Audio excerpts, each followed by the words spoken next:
Bonjour et bienvenue sur Cocotland et sa chaîne Cocotte TV. Aujourd'hui nous vous proposons une vidéo un petit peu particulière, celle du PC portable gamer hors norme, le MSI GT83 VR Titan 6RF 037FR. Voilà, ça c'était pour être précis. Alors hors norme de par son gabarit, d'une part, 18 pouces, MSI est le seul constructeur mondial à proposer cette diagonale. Et puis hors norme aussi du fait de sa dotation hardware, puisqu'on a un processeur Intel Skylake Core i7 6920HQ, tout simplement l'une des puces mobiles Skylake les plus performantes, 32 Go de RAM DDR4 2400 MHz, 1 Tera de SSD PCIe Gen 3 NVMe, donc un RAID 0 de 2 x 512 Go, et puis pour couronner le tout, un SLI de carte graphique Nvidia GeForce GTX 1080. Alors, pour rappel, la nouvelle génération Nvidia Pascal, elle permet d'avoir des GPU quasiment identiques, qu'ils soient pour PC portable ou PC fixe, ça c'est la nouveauté. Donc on a des performances désormais qui sont les mêmes. Alors on comprend aussi du coup facilement qu'avec un SLI de 1080, le GT83 c'est tout simplement actuellement l'un des PC portable gamer les plus performants disponibles sur le marché. Alors parmi les superlatifs qui entourent ce GT83, il y a aussi le prix, le prix de 6 199 €, c'est le tarif conseillé actuellement dans le commerce, et ça fait de lui tout simplement l'un aussi des PC portable gamers les plus chers du monde. Voilà, donc cette vidéo elle sera relativement courte puisque ce nouveau GT83 est tout droit inspiré de son cousin le GT80, très peu de changements ont été apportés, du moins en termes esthétiques et sur le châssis. Alors nous, on l'a testé le GT80 et on l'avait plutôt apprécié et approuvé à la ferme. Il fait partie des machines qui avaient retenu toute notre attention.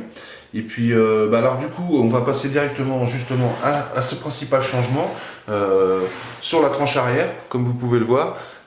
Donc du coup, vous voyez, nous étions sur une tranche qui était auparavant toute noire et puis avec manquant un peu d'inspiration au niveau design, faut le dire. Et là, par contre, on est sur quelque chose de beaucoup plus agressif, qui correspond beaucoup plus au look général de la machine, avec un retour ici en rouge, le petit liseré rouge qui entoure les grilles d'aération, qu'on retrouve un petit peu partout sur le reste du PC. Donc après c'est une histoire de goût et de couleur, on aime ou on n'aime pas, mais nous sur Cocotland on a trouvé que MSI avait fait preuve d'inspiration sur cette tranche arrière. Sur cette tranche arrière, et c'est toujours un bon point sur ce GT83, on retrouve une connectique qui permet de ne plus avoir les câbles sur les côtés et donc de libérer un peu d'espace sur le bureau et puis de faciliter un petit peu les branchements. Nous c'est quelque chose qu'on apprécie. Vous voyez, nous avons un DisplayPort ici en mini, un USB 3.1 type C donc de Gen 2, donc capable donc en Thunderbolt 3, capable de lui aussi véhiculer un flux audio et vidéo. Ensuite une sortie HDMI, un câble d'alimentation et puis le port RJ45 Ethernet. Donc ça c'est des choses qu'on apprécie, donc vraiment la connectique sur le côté. Sur les tranches, pas de changement. On retrouve ici nos grosses aérations, on en a 4 au total. Ces aérations en charge d'extraire l'air chaud sont particulièrement efficaces, nous le verrons dans notre test écrit. Ici on retrouve le lecteur graveur Blu-ray. Ici nous retrouvons la sortie jack audio 3.5 mais directement connecté. Je vais baisser un peu, ça sera mieux pour vous. Directement connecté à un DAC ESS Sabrifi. Alors ça c'est pareil, c'est une particularité sur certains portables MSI. Il y a un DAC audio d'embarqué et c'est vraiment sympa pour ceux qui aiment bien la musique de haute qualité parce que du coup vous retrouvez avec beaucoup de pêche sur la sortie et une précision vraiment sympa pour l'écoute audio. Ici, un lecteur de carte SD, 3 autres ports USB 3.0, nous verrons qu'il y en a 2 sur l'autre côté, ce qui fait un total de 5. Et puis ici, toujours pour les amateurs de musique qui veulent sortir sur un DAC audio externe, par exemple, ils ont une sortie optique numérique en Toslink. Voilà, c'est des choses qui sont assez rares sur PC portable et c'est plutôt pas mal de la part des Messi.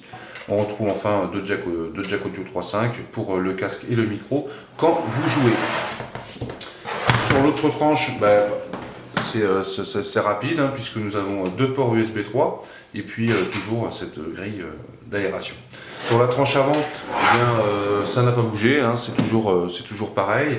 Nous sommes sur une intégration qui est plutôt pas mal. Hein. Sur le GT83, c'est le fleuron de MSI, donc on voit bien qu'il y a eu un soin apporté à l'intégration. La finition sur le capot est toujours en aluminium brossé, c'est élégant, c'est pas mal, avec 2 petits retours ici, vous voyez, en rouge, et qui sont rétroéclairés. Bon, le souci, comme vous pouvez le voir, c'est que ça a tendance un petit peu à marquer les traces de doigts. Voilà. Un mot sur les 2 grosses alimentations nécessaires à alimenter le gros bébé GT83. Donc vous voyez ici c'est quand même relativement original, hein, c'est rare qu'il y ait besoin de 2 grosses alimentations comme ça.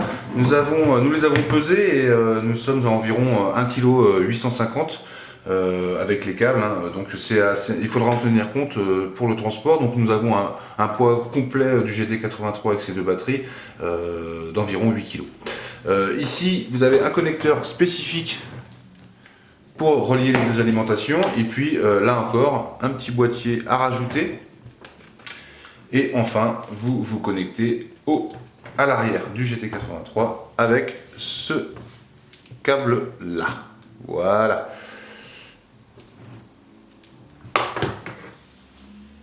Alors le capot arrière du GT83, il n'a pas changé par rapport à son cousin GT80. On retrouve ici 6 pieds, dont les 3 en haut sont, vous voyez ici, légèrement plus hauts que les autres. Donc ça crée une inclinaison et surtout ça facilite le passage d'air. Puisqu'ici vous voyez on a 2 larges grilles en charge de faire entrer de l'air frais dans le GT83. Ça c'est un système, un dispositif tout simple mais qui est plutôt de bon augure quand on sait ce qu'il y a à dissiper. Parce que pour rappel, le hardware qui est embarqué, nous avons relevé dans notre stress test, hein, donc le test de charge que l'on fait, qui est un test exigeant où on met le CPU et le GPU à 100%. Donc on relève une consommation maximale dans ces cas-là de 460 watts à la prise. Donc on a un gros TDP à évacuer. Et la présence de larges grilles comme ça, c'est vraiment un bon signe. À ce propos d'ailleurs, dans ce test de GT83, chez Cocotland, on a pour habitude d'ouvrir le capot hein, et pour vous donner accès à l'intérieur et à l'agencement intérieur. Et là c'est quelque chose qui ne nous a pas été possible sur ce GT83. Vous voyez ici il y a un certain nombre de vis, pardon. Et bon, ça c'est vrai que nous on aime bien quand il y en a moins, mais c'est pas forcément le problème, puisqu'une fois qu'on les a retirés, on n'arrivait toujours pas à ouvrir le capot. Donc du coup on a contacté MSI qui nous a dit qu'effectivement il y en avait 2 vis qu'on n'avait absolument pas détectées, qui se trouvent en fait, si vous regardez ici, hein, sous 2 ergots en fait en caoutchouc qui viennent faire la jonction avec l'écran. Alors en fait ces ergots se retirent relativement aisément. Enfin là évidemment je vais pas y arriver. Hop, je vais m'aider de ce stylet. Donc une fois retiré, vous voyez il y a un petit autocollant. D'ailleurs on se demande au bout d'un certain nombre de démontages ce qu'il en sera de cet autocollant. Vous voyez ici il y a deux petites vis. Donc on s'est dit ça y est, c'est gagné, la partie est jouée. Et non, en fait nous sommes restés bloqués sur d'autres vis que nous n'avons pas réussi à trouver et qui nous ont empêché complètement hein, d'ouvrir ce GT83. Donc ça en fait c'est un point plutôt négatif pour ce PC, puisque nous on aime bien que les personnes aient accès à l'intérieur, notamment pour entretenir le ventilateur, ou tout simplement effectuer un repass, un changement de pâte thermique sur le CPU ou le GPU. C'est des choses qui peuvent se faire selon l'utilisation hein, au bout d'1 an ou 2. Et bien là, probablement un casse-tête pour la personne qui aura acheté ce GT83. Alors cependant, on attend toujours une réponse de MSI puisque quelque part c'est peut-être nous qui sommes en erreur et qui n'avons pas su trouver les astuces pour le démonter. Et si jamais il y a des choses à redire sur ce point, eh bien, nous ne manquerons pas de vous en parler. Voilà, donc on a fait à peu près le tour pour la partie dispositif. Il nous reste à parler un petit peu de l'intérieur de ce GT83. On est toujours sur un clavier mécanique co-réalisé par SteelSeries et Cherry MX en switch Braun MX. Donc c'est vraiment un point positif sur ce GT83, puisqu'on l'avait souligné dans le test du GT80, l'intégration est vraiment réussie, c'est parfait, il n'y a pas de jeu, ça répond bien. Alors on retrouve le bruit du clavier mécanique, mais ça les amateurs connaissent les avantages et les inconvénients du clavier mécanique. On retrouve ici le trackpad, qui est plutôt anecdotique, même s'il est très bien intégré, il n'y a pas de souci. Il sert aussi de pavé numérique, mais sur ce type de machine, on recommande l'utilisation de la souris. Voilà, en gros, l'écran du GT83 n'a pas beaucoup bougé, puisqu'il est toujours question d'une dalle 18,4 pouces en IPS sur une définition Full HD. Alors la définition Full HD dans le cadre d'un SLI de 1080, c'est vrai que c'est un peu dommage. Alors nous, notre hypothèse, c'est que trouver des dalles aujourd'hui en 18 pouces en 4K pour ce type de produit, étant donné que seul MSI est sur ce créneau, c'est peut-être difficile d'approvisionnement. Donc ça, c'est notre hypothèse. Le fait est que de toute façon, quand on peut dépenser les 6200 € pour ce type de produit, il y a de fortes chances qu'il y ait aussi du budget pour acheter un écran 4K externe ou carrément du surround gaming, et là le SLI se fera l'affaire. Dernier point sur la ventilation, sur lequel nous reviendrons dans notre test écrit. Elle a été revue, donc comme on vous l'a dit, on aurait bien aimé vous la montrer. Elle a été revue complètement sur ce GT83 avec désormais 3 ventilateurs qui sont avec un nombre de pales supérieur à celui d'auparavant. Donc on est sur 29 pales, donc on a une meilleure pression statique et donc un plus gros flux d'air balayé. Et puis aussi on a 3 radiateurs et 15 caloducs. Donc c'est ce qu'il faut, puisque pour rappel nous sommes sur les mêmes cartes graphiques que les desktops. Donc le TDP pour une GTX 1080 il est de 190 watts. Là il y en a 2. Le processeur lui a un TDP de 45 watts. Mais comme je vous l'ai dit, nous avons relevé à la prise 460 watts de consommation lors de notre test.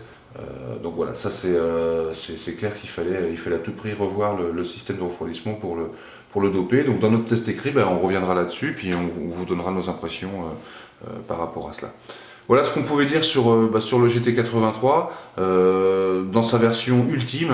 Je vous rappelle que d'autres versions utilisant le même châssis vont être commercialisées, qui seront normalement beaucoup plus accessibles. Il y a une version en SLI 1070 par exemple, et puis une version en 1080 seul, et peut-être une version en 1070 seul. Je vous rappelle que pour du 1080p, la 1070 devrait amplement faire l'affaire. Voilà, je vous remercie et on se retrouve très prochainement sur Cocotte Land et Cocotte TV.